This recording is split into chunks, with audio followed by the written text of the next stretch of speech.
Beloved, I pray that all is well with you. Hope you're having a great day in the Lord in Jesus' name. So I just wanted to come on really quick. I was just posting something, doing my regular post as I normally do. And so I saw this, they gave me some kind of notification that somebody was having a fundraiser and I shouldn't, it's still going on or it's almost over and I should donate to the fundraiser. So I went and checked and see what it was. Let me see who they stealing from now. So I read it. I said, oh boy, get out of here. Get out of here. So it's a fundraiser because I guess the person lost someone in their family or whatever, so they're trying to do a fundraiser to help people who might go through the same thing, blah blah blah. And it's like, no, red flags, okay? Red flags, okay? Caution, do not go there. Let me tell you something about these fundraisers that these churches, these organized bodies, organized religion places do.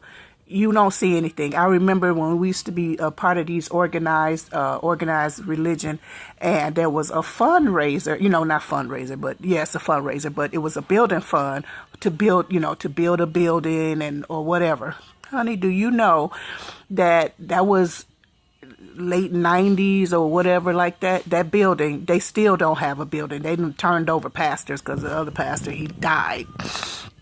But they still, this is 2019. They still have never built a building. Okay. Then moving on from there, another place I was, and they used to even tell you, you might be giving for this reason, but we just use our discretion. At our discretion, we'll use the money for something else. Huh? And I was like, wait a minute. No, that is not kosher at all. If I'm giving for this reason, then that is the reason where I want the money to go. That's nonsense. Come on now. No way. So bring and still to this day, they that was again, but that might have been early 2000 or something like that. But still, they only just got a building themselves. Another kind of they just moved, and I don't even think they didn't build. I don't know what they did, but they didn't do any new building. But that was just a few years ago. This is, again, 2019. So they probably did that in 16 or 17 that they have a new place. Or it might have been 14 or 15, maybe about 16 or something like that.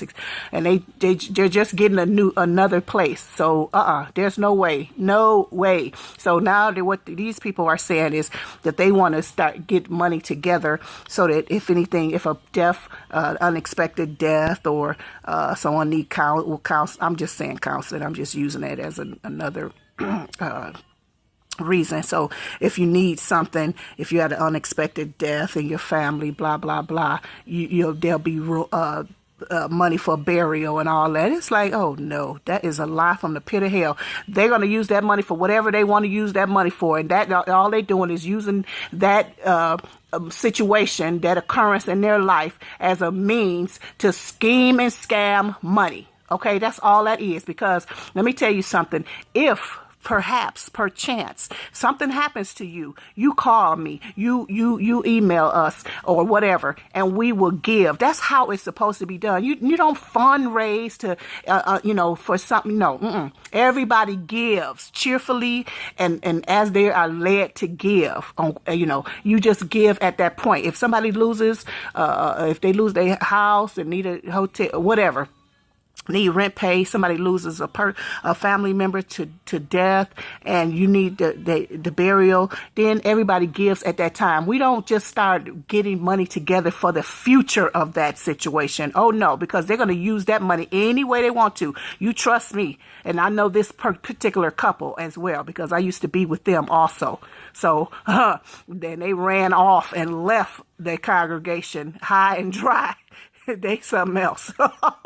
They are something else. Okay, so I know their MO all day long. They a terrible couple. Yes, yeah, they something else. So anyway, Just don't get into the fundraiser nonsense. If you want to give something to somebody, give it directly to the person. Give it directly to the person when the occasion arises. You don't have to gather up nothing like that. No, that's not how it was done. Even the way the apostles did it was different. So, that's not how it go. We sell and give and meet each other, sell our things and meet each other's needs or something like that, if that was the way. But that is a lie. Do not give your money to them, because all they're going to do is spend it any way they want to. You trust me, that money that they putting together is going toward them and their household. It's not even going toward the person and their family. And it's going to be a rift in that family. I'm just not trying to prophesy anything, but I'm sure it's going to be a rift in that family, because they didn't put it in this person's name, and it's not going to even be for that purpose at all. You watch and see what I tell you, and see when that some need arises and that money not there, people going to be like, well, what? Wait a minute, I gave so and so amount.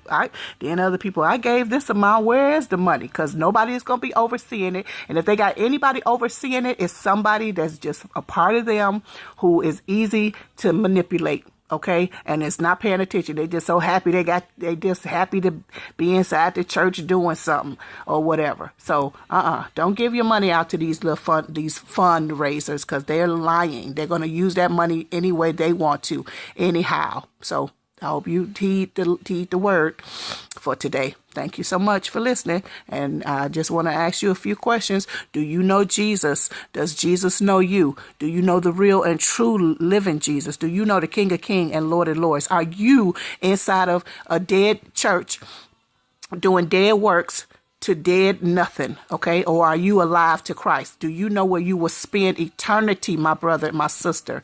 Do you know if your name is written in the Lamb's Book of Life? These are pertinent questions that you should ask yourself.